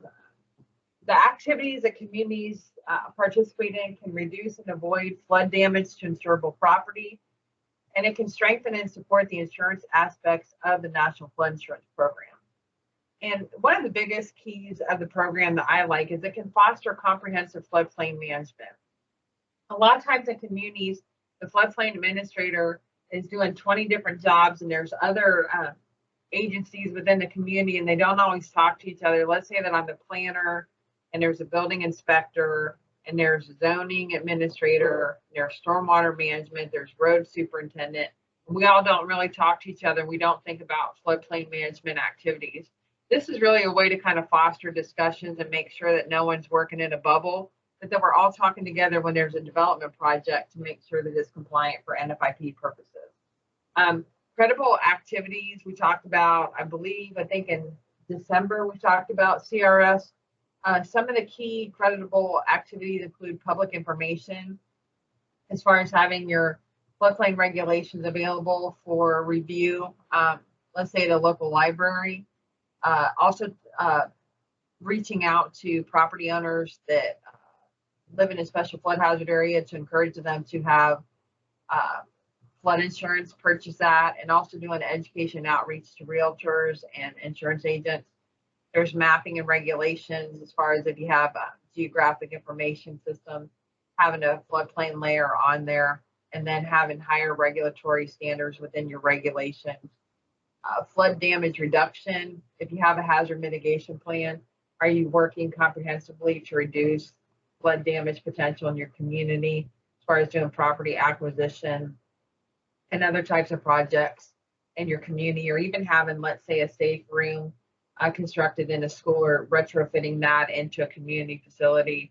There's flood warning and response that you can have in your community if you have sirens and different outreach for folks when there's a disaster coming in your community. There are discounts available depending upon what CRS class that you are. Total credible activities determines which class. You can get anywhere between a 5 to a 45% discount depending upon the class. Those discounts are applied uniformly to all policyholders in all zones and CRS communities, and discounts may not apply to buildings within floodplain management violations. I will say that most of the communities in Tennessee are class 9, class 8, and then we have the city of Knoxville as a class 6. That's our highest, where they receive a 20% discount. I've been in this position almost 8 years. Next month, it'll be 8 years. And one of the things that I would love to see is additional communities participate in the community rating system. You have to request a community assistance visit either by the state or by FEMA. And we go through the floodplain management program to make sure that all the I's are dotted, T's are crossed. The biggest hindrance excuse that most communities don't want to participate is they don't want to look at elevation certificates, but that's something you should be doing already. So that's really a weak excuse not to participate. But especially by participating in the program, you look more proactive and you're essentially helping your citizens, which is always a good thing as a government employee and being a public servant. So if you guys are interested in being in the CRS program, just let me know and I come out and have a visit and kind of talk about the program with you. So post-event, filing a flood claim. If the event meets the NFIP definition of a flood, doesn't have to be a disaster. So it could be 2 or more acres or 2 or more structures that was normally dry land that has become inundated by a flooding source. You're going to document your loss. You're going to file a notice of loss. You're going to begin cleanup. You're going to meet with a claims adjuster, and then you're going to submit information and meet deadlines. So FEMA does have a claims handbook. It has everything from A to Z that you would ever want to know about filing a claim. So if you do have a flood insurance policy, you're going to want to have this available or look it up online as soon as possible after a flood event. If you have citizens that have questions, you want to make sure that you make them aware of this guidebook as well as insurance agents in your community, because caring is sharing, and the more knowledge you spread to folks, the better it is after an event, because it's a very stressful time trying to figure out all the hoops you have to jump through. Repetitive loss that's defined by the National Flood Insurance Program is 2 or more flood losses of $1,000 each in any 10-year period since 1978. And flood insurance premiums will increase after repetitive loss. So severe repetitive loss is a building that has had historical flood losses 4 or more of $5,000 each. That can include building and contents, or 2 separate losses, building only, exceeding the current market value of the structure, or it can have 2 of the claim payments must be within 10 years of each other. So a lot of times we have folks that say, hey, I think I'm a severe repetitive loss structure. I think my structure should be designated that way. They have to make sure that they file claims with the insurance agent to make sure that it's counted, because sometimes they don't always file the paperwork and that can become problematic. The severe repetitive loss program is a separate insurance program. The premium rates are higher to reflect that higher risk of flooding, and it does offer mitigation options. So some of the communities that have asked for a routine use letter or the ISAA agreement to have these lists of repetitive loss versus severe repetitive loss properties, FEMA is working through those requests to get that information to local communities, because this can be good for your hazard mitigation plan. It can be good if you want to apply for a hazard mitigation grant, to look at specific properties or neighborhoods where there's been repetitive losses, whether it's just a repetitive loss or severe repetitive loss, to address those issues. Mitigating is always important.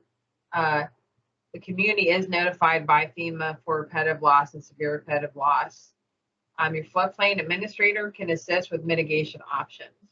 So, for instance, if a house has a crawl space and they don't have any foundation openings and they've sustained flood damage, you can talk to them about possibly mitigating that crawl space and putting in foundation openings within 1 foot of interior grade or exterior grade.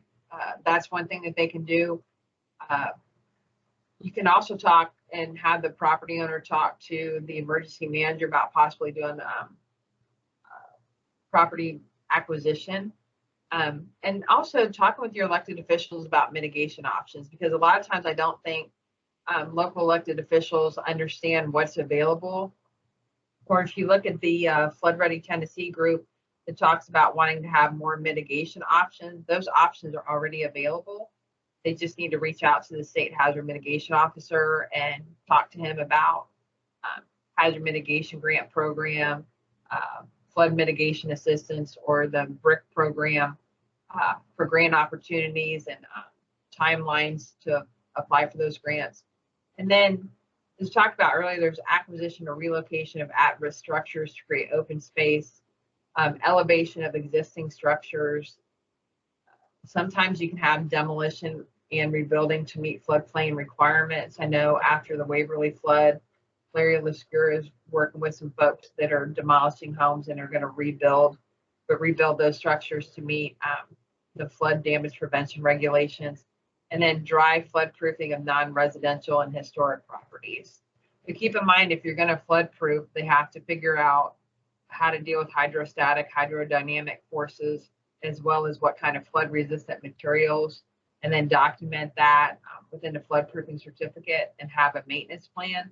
So just because you have a flood proofing certificate, there actually has to be some thought and some analysis behind it to make sure that you're not going to have a repetitive loss property and that you're actually going to mitigate it to reduce that risk. So repetitive loss and substantial damage. A repetitive loss is an NFIP insured structure. It can have 2 or more flood losses of $1,000 each, again, within a 10-year period. If the structure is substantially damaged, that is from a single flood event. So after a flood event, the floodplain administrator will go out and do a damage assessment to determine if the cost would be 50% or more of the pre-flood market value to restore the structure. And the floodplain administrator must treat as new construction when permitting repairs. So if it was a pre-firm home that was built before the community participated in the National Flood Insurance Program and there was a flood event and it was substantially damaged, they're going to have to treat that as new construction and make sure that there's a permit on file, there's a site plan showing existing and proposed development, as well as a FEMA finished construction elevation certificate to make sure that the elevation requirements or freeboard requirements are met, whether it's in a zone A, zone AE. But again, all the floodplain regulations are going to have to be implemented for that new construction based upon the damage. Increased cost of compliance. We talked about this before. If you think of Fred Flintstone and you think yabba dabba doo, if you have a flood insurance policy, there is that benefit that's part of the standard flood insurance policy. It does provide $30,000 to help cover the cost of mitigation measures, whether that's flood proofing, relocating, elevating, or demolishing a home. That is available to folks. So again, if someone has damage to their house, you can ask if they have a flood insurance policy. If they do, they could talk with their flood insurance agent and investigate whether or not they could apply for this coverage. And then owners of buildings declared substantially damaged or repetitive loss by flood may file if they qualify. And if they are eligible, they have to file a separate ICC claim. So talked about earlier, probably put Fred Flintstone on this slide just so that you remember that. It is a good acronym. And these are some of the things that can be done for folks. You know, a lot of times relocating, elevating, floodproofing if it's, you know, available for non-residential. So there are options for folks. It's not necessarily one size fits all, but it's really best upon your situation and what you have going on. So the eligibility, it has to be buildings that are insured under National Flood Insurance Program standards flood insurance policy. What is not eligible is condominium units, townhomes, or row house condominiums. Another avenue that's not available, not eligible, is if the community is in the emergency program phase for policies, or especially, for instance, let's say that I'm a renter or I'm a lessee.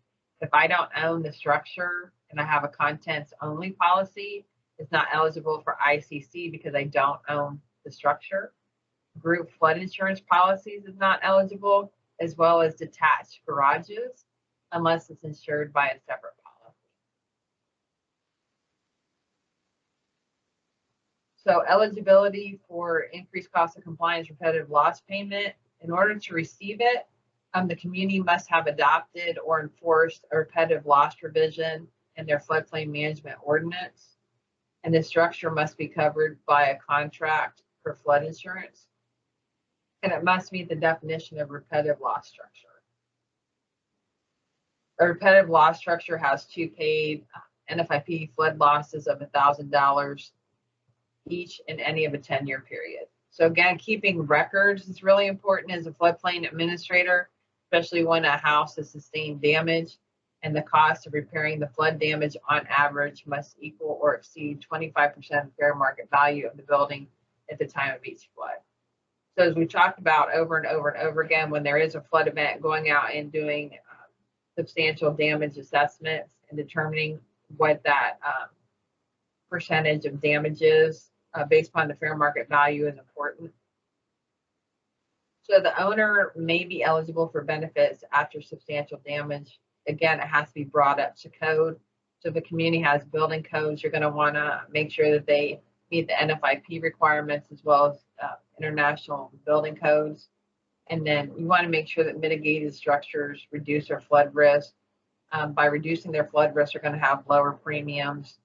And they also can have a higher resale value, because if I'm someone that wants to buy a house, I know it's flooded before, but if an owner can show me that the structure has been brought up to code, if I go and I talk to my floodplain administrator or my building code official and they tell me that, I have more reassurance that it has been mitigated and that there is a reduction in flood risk. It may not be 100%, but something is better than nothing. And if they're being proactive about it, that makes it much more attractive to me as a buyer. And after a presidentially declared major disaster, you have hazard mitigation grant program funds that are available through the state or local government. And owners can combine their increased cost of compliance payments for a cost share. Because sometimes based upon hazard mitigation grant program, there's different, let's say, local share costs, so they can use that ICC money to kind of cover their cost share. So again, locals play a huge part in all floodplain management areas, especially in increased cost of compliance, making substantial damage determination. The local official is going to send a letter to the homeowner. They're going to enforce a repetitive loss provision in their floodplain ordinance, provide mitigation options to the policyholders. And then if a community is thinking about applying for hazard mitigation grant, making sure that that ICC benefit can go with other funding sources, and then coordinating building permits for mitigation measures, and then issuing that certificate of occupancy and completion.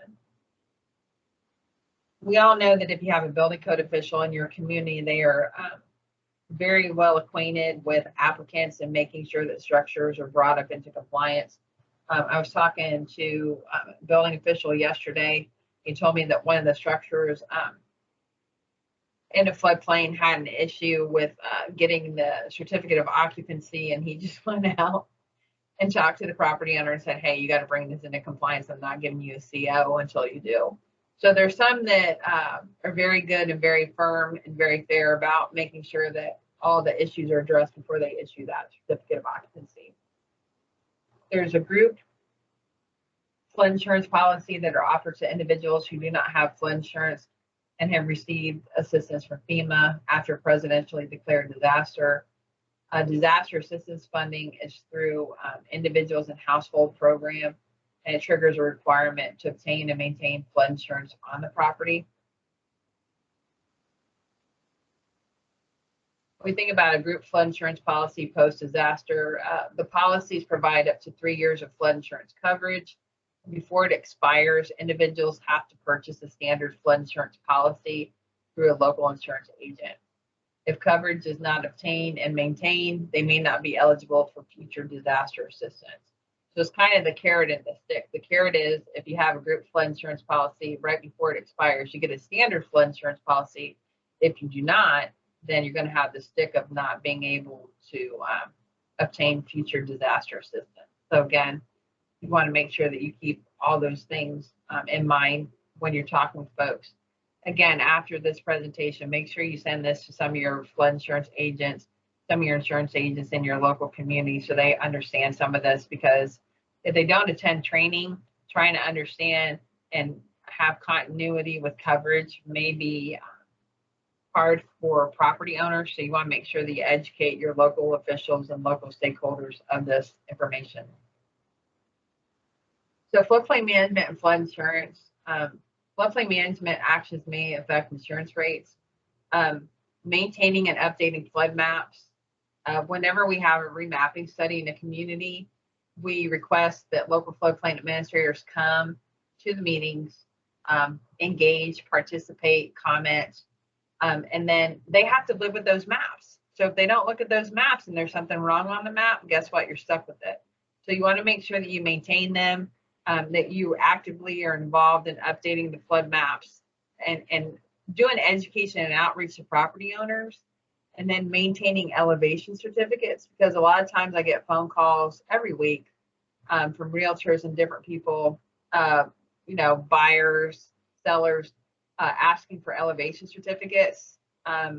So I don't really want to hear any community. I don't want to hear anyone tell me that, oh, well, so-and-so said they throw them away. That is not a good record keeping. You want to make sure that you maintain them in perpetuity forever. And then understanding how floodplain management relates to flood insurance. We taught the certified floodplain surveyor class, and Bart Craddy was talking to surveyors about how if you elevate the lowest floor above the base flood elevation, how much money you can save a property owner, and went through some of those insurance tables about how much a flood insurance policy is rated per foot above the base flood elevation, how much money you can save on the structure portion and the content portions of a flood insurance policy. Some people are good with dollars and cents. You may want to have some of that information available to them. Flood maps and flood insurance. The flood insurance rate maps accurately reflect current flood risk and help communities make better decisions. So you want to make sure that you keep track of map changes, revisions, and updates. So again, if there's a restudy going on in your community and we have the flood risk review meetings, we have the community coordination meetings and different things that you attend those. And if you are the floodplain administrator, make sure that you tell your local elected officials, especially your mayor and your council folks, because sometimes that message isn't getting to them and maps become effective eventually and they get upset about it and say, why didn't I know about it? So you want to make sure that you engage them early in the process so that when there's a citizen that has a question, that they're aware that there's a remapping going on and that you have those maps available. We had one community that got new maps about 16 months ago and they threw them away. So you want to make sure that you keep them. We send FedEx slips to every community. So if you tell me you didn't get it, I can tell you who signed for it. So you want to make sure that you keep those maps in perpetuity for historical and current events. And as always, a special flood hazard area boundary can change. It never stays static. It never stays the same. Sometimes it increases, sometimes it decreases in an area. and it can impact mandatory purchase requirements. So sometimes you may not be, your home or your property may not be in a floodplain today, but maybe in 5 to 10 years from now with better technology and as flood risk changes in a community, whether it's upstream or downstream or from a neighboring area, it can impact whether or not you have to have a mandatory purchase requirement for your property. So budgeting for map change. Budgeting is really important because a project budget should include costs for conditional letter of map revisions or a letter of map revision. So when there's a floodway encroachment or a stream encroachment, everybody always has that fallacy in their head that they're going to automatically hit a home run and they're not going to have to pay to update the maps. So if there is increases in the base flood elevation, floodway width, or base flood discharge, the developer has to pay to submit a conditional letter of map revision to FEMA to state that the proposed project isn't going to negatively impact the community or rise base flood elevation, base flood discharge, or floodway width more than a certain amount within the regulations. So you need to budget for a conditional letter of map revision. That's essentially asking for permission. And then once a development that encroaches a stream is done, within 6 months, you have to submit a letter of map revision to FEMA to state that what you proposed, you actually did, and you revised the maps. So unfortunately, in my position, I listen to a lot of things. Sometimes I don't want to.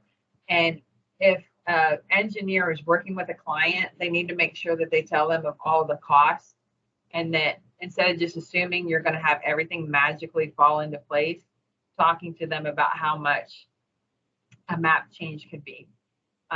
So again, the staff budget should include time for coordinating with FEMA, other agencies, applicants, and the general public. Because a lot of times whenever someone's building a bridge over a stream and different things, they think that the review should be done. If they submit it to me today, that we should have a review done tomorrow. So you got to budget time. Or if you're community and you're doing a grant application and you're doing stream restoration, you want to make sure that you budget additional time to submit the conditional letter of map revision to FEMA. And then if there's any kind of modeling errors or if the application package is incomplete, that stops the process, and FEMA wants an additional 90 days for you to resubmit application information. So again, coordinating budgets, coordinating time frame, and being realistic with those is really important, because I get chewed quite regularly about time frames and budget, and that I have nothing to do with that. I'm just here to make sure everything's in compliance. So again, just being forthright and honest with realistic expectations is always a good thing. So elevation certificates, they are used to document as-built elevations of the lowest floor for compliance. Elevation certificates are required in CRS communities, and they review them and they submit them every year. And then there's a CRS program that will review every single elevation certificate that a community receives to make sure that it's compliant. If it is not compliant, it is what they call gigged, and they receive a Microsoft Excel spreadsheet with the elevation certificates with the different addresses, and then it documents what is non-compliant and what needs to be brought up into compliance.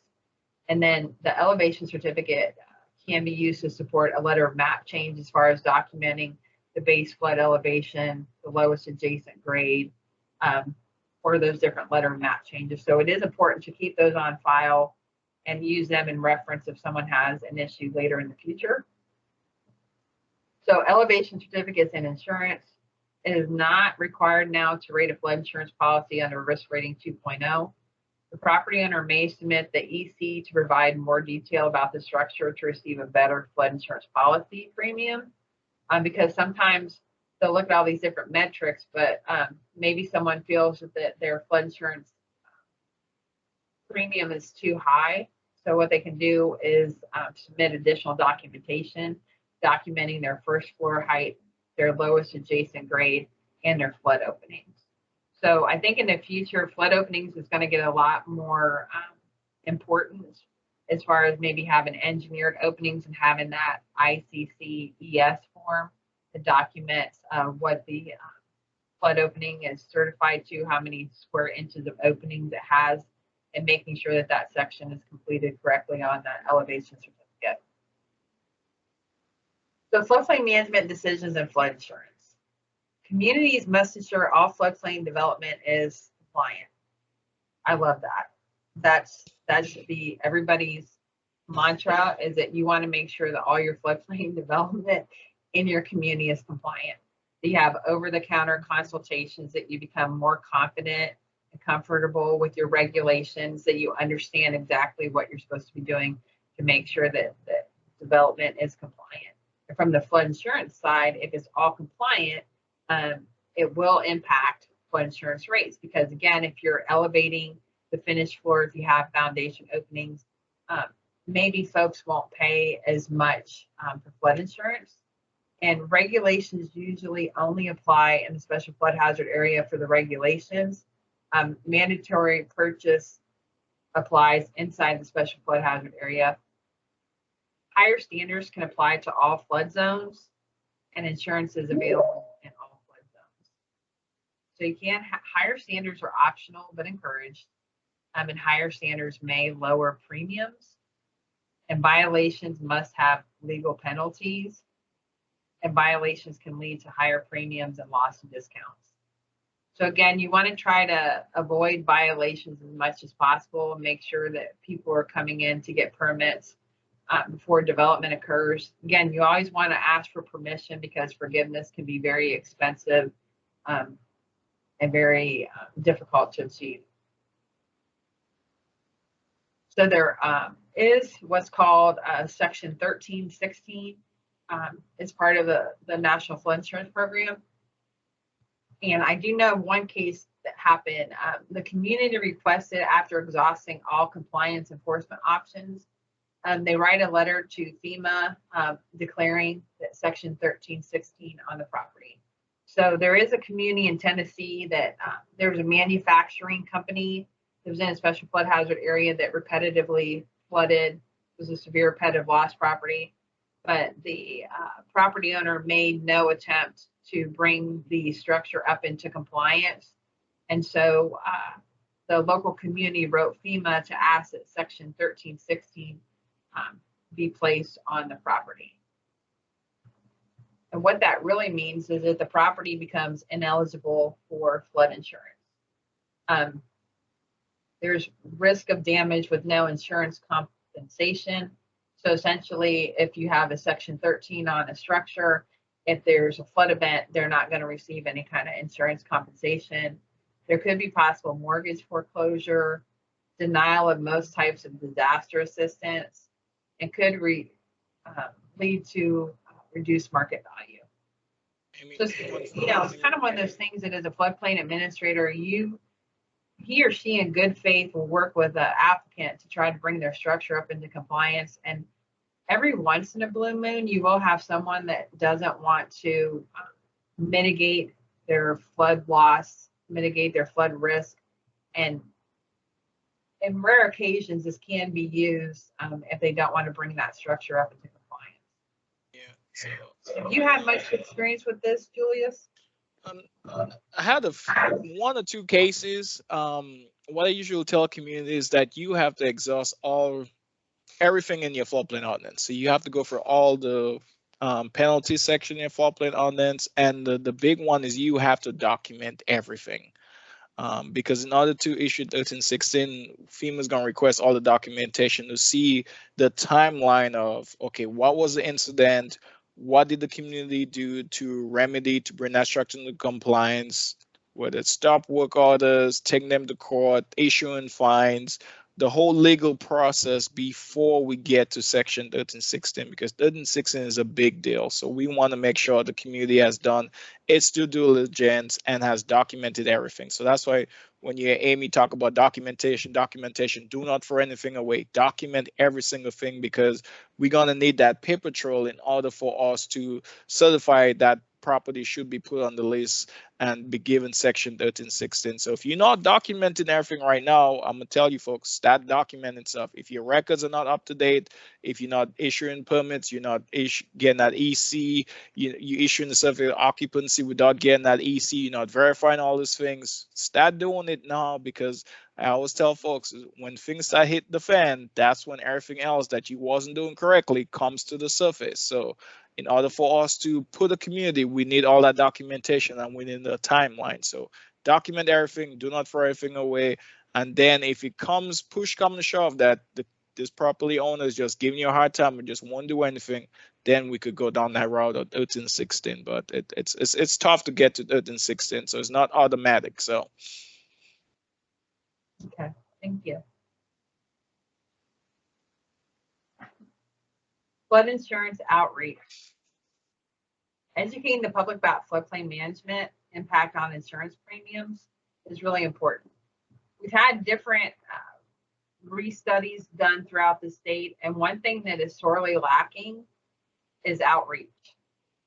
Amy Miller should not be the person that has to answer every single citizen's question about, oh my gosh, I got new maps, what does this mean for me? Again, as we talked about the life cycle of having a re-study done in the community, you want to participate in those meetings. You want to see where flood risk expands and contracts in your community. If it's going to be in new areas where they have never ever had flood insurance before, you want to do education outreach, whether it's a public open house, whether it's a mail or something, to let folks know about flood insurance and their possible requirement to have it. So again, flood insurance outreach is really important for flood insurance agents, for realtors, for developers, for citizens, to make sure that they understand insurance premiums impacts on building design and location, higher standards and freeboard. If the community participates in the CRS, the fact that citizens that have flood insurance policies in a special flood hazard area can get a discount, and then discussing map changes. Every time that I go out and I talk to somebody about my job and what I do, I always encourage people to buy flood insurance.